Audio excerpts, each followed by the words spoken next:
Dear Patriots, before the news starts, please subscribe to our patriotic channel by clicking the subscribe button. Give us a thumbs up to this video. Don't forget to leave your opinion below in the comments section. Share the news on Facebook and Twitter so you friends see it. Thank you.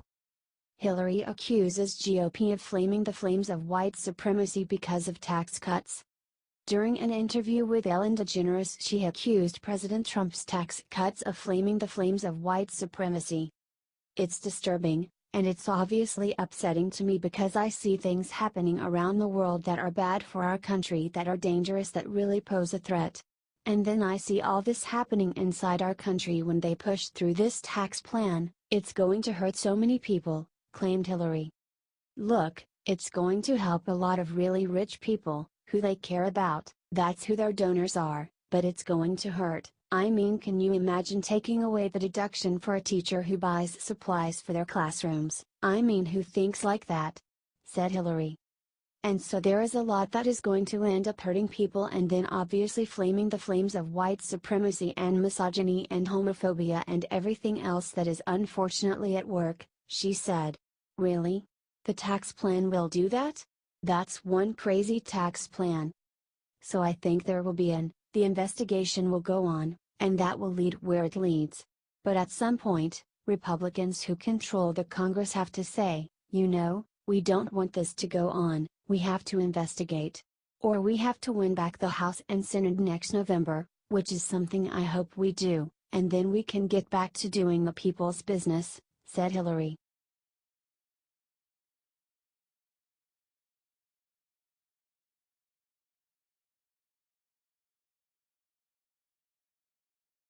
CNN accuses Sean Hannity of coordinating attack against the FBI. There have been multiple bombshell reports showing that Robert Mueller's special counsel against President Trump is incredibly biased. However, according to CNN, it is not okay for Trump or Fox News to point this out. Democratic Representative Jim Himes went on to CNN and declared that Trump, Fox News, and Sean Hannity are part of a coordinated attack against the FBI. Whether there is a hotline between the Oval Office and Fox News, I doubt that's true, but when the president is talking about the investigation and makes it very clear he wants them over and uses the words, do something, people who will sell their souls, who will trade their integrity, who will betray their positions of trust in favor of supporting this man, why you choose to do that I do not know, will do precisely that, said Himes. People like Sean Hannity, who are throwing mud on the FBI, Jeanine Pirro, some of my colleagues, said Himes. Can you imagine if Barack Obama had attacked the FBI, the protests in the streets we would have seen, the indictments, the investigations? Claimed Himes. When you're attacking the mechanism of justice of the United States of America, you are setting this country up for a place where no facts are true or false. Anybody can get away with any behavior at all, and we will have something that does not look in any way, shape or form like the democracy that has been such a gift to all of us for a long period of time, said Himes.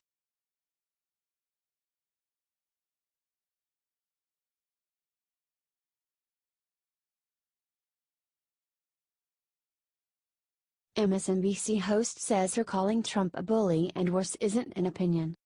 Left-wing media outlets like CNN and MSNBC love to try to criticize Fox News, claiming that Fox's programming is far too reliant on opinions and not straight facts. Of course, the liberal news coverage is even more based on opinions, but they have the gall to call their opinions facts. This was shown recently when MSNBC was covering President Trump's speech to the FBI National Academy. Reporter Peter Alexander trying to drum up some controversy by stating about the president, "What do you say when you're speaking to that community that's under attack? We look forward to hearing that." Obviously he's gone after all these different groups. Oftentimes not afraid to say it to their face. What does he say on camera? We'll be watching. Replied Stephanie Ruhle, delivering what is entirely an opinion. I mean, Peter, you know the answer. President Trump, and I'm not speaking - this isn't an opinion, if you look at his pattern, he has a pattern of bully behavior. What he says when they're not in the room. He goes after them super hard. And then when he walks in, it's hugs and kisses. Despite denying that they were saying opinions, they carried on, with Tim O'Brien commenting, "You know why he does it, right? He's a demagogue. This is classic demagoguery. He is trying to convince people watching him on TV that he's the only one who should be believed." Then Stephanie tried to smear Trump's entire staff with her opinions, remarking, "Okay, but the demagogue isn't living in the castle alone. He is surrounded by senior advisors. And take Kellyanne Conway and Sarah Huckabee Sanders, who have made it clear Sean Spicer style they're there at the pleasure to serve, to please the president. Do you think it's ridiculous that MSNBC called Trump a bully and then claimed that it is not an opinion?"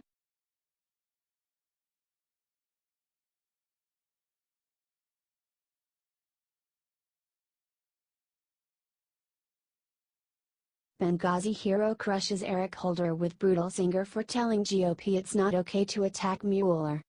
Obama's former Attorney General Eric Holder decided to speak on behalf of the vast majority of the American people and say that it is not okay to criticize Robert Mueller. There have been multiple scandals proving that his special counsel is very biased against Trump. Liberals don't want you to have the right to talk about it, though. Speaking on behalf of the vast majority of the American people, Republicans in Congress be forewarned, any attempt to remove Bob Mueller will not be tolerated. These are BS attacks on him, his staff that are blatantly political, designed to hide the real wrongdoing. Country not party, tweeted Holder. Benghazi hero Chris Barrento had the perfect response. Weren't you the only Attorney General in U.S. history to be held in contempt of Congress?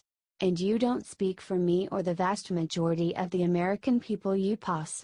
Get back in your hole, rat. #fast and furious #corrupt #liar, tweeted Barrento. His brilliant response got thousands of likes and shares. Trey Gowdy also agrees that there is something fishy going on. "This is a really bad fact pattern," said Gowdy. "I'm still trying to figure out why 3 FBI agents are discussing politics in the deputy director's office, because you're not supposed to discuss politics on federal ground and FBI agents aren't supposed to engage in politics for Hatch Act reasons," he said.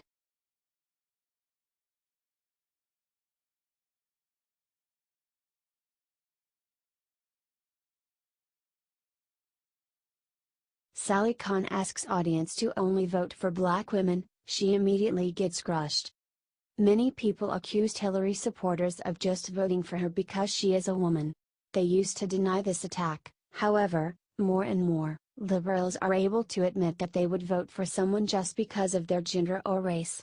CNN's Sally Kahn posted a tweet for her audience asking them to vote for black women. The brilliant Larvey has compiled a list of all the black women running for elected office in the United States right now, with links to ways you can support them, tweeted Kahn. The website urges you to vote for the women because they are black. It is important that we start following the lead of black women, and it is more and more clear why. I went looking for a database of black women running for office and there doesn't seem to be a comprehensive one yet, said the website. The website then urges you to vote for them. Donate, support and vote for black women. It says.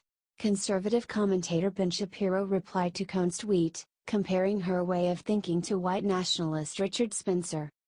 Pretty sure Richard Spencer could supply you a list of all the white men, too, so you can vote based on immutable characteristics rather than qualifications, tweeted Ben Shapiro.